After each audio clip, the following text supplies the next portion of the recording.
Living life, every day, late at night, not okay.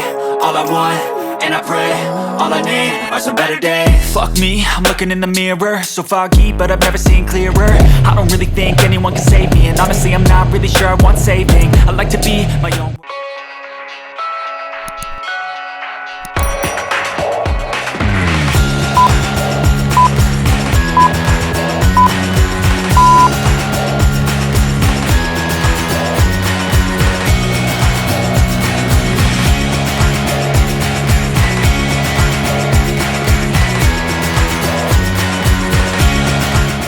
Over 200 Suzuki Burgman Street riders joined a one-day cleanup ride at the Rave Forest Adventure Park in Pasig City to raise awareness about the pressing problem of rising levels of pollution that hurt the environment directly or indirectly.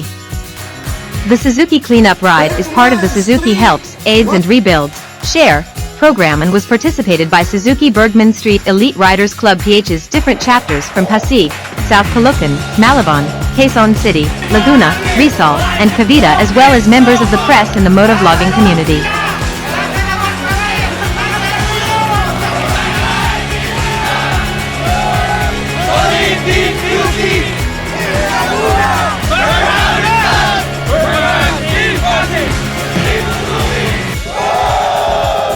The Suzuki Burgman Street comes with a 125cc, 4-stroke, single-cylinder, SOHC, 2-valve engine that boasts of up to 53.50 kilometers per liter consumption.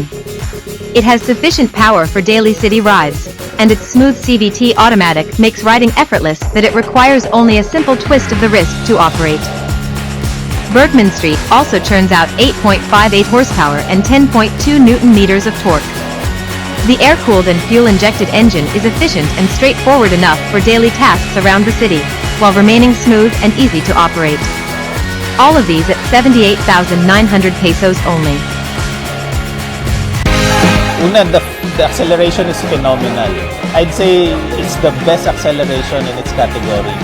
Aside from that, there's the comfort, of course there's the styling, yung road presence, which in my opinion is important kasi mas pansinin ka sa daan, mas safe ka. More than 200 Suzuki Burgman Street riders joined the one-day Suzuki Clean Up Ride at the Rave Forest Adventure Park in Pasig City to showcase that riders are not just leisure or cross-region travel, but also social responsibility through environmental awareness initiatives. The Suzuki Clean Up Ride aims to show the public that the riding community and Suzuki are part of the holistic approach to raise awareness about the pressing problem of rising levels of pollution that hurt the environment directly or indirectly.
ba kayo? Nag-extend ba kayo ng meron? Hindi po, eh. 2 years na yun.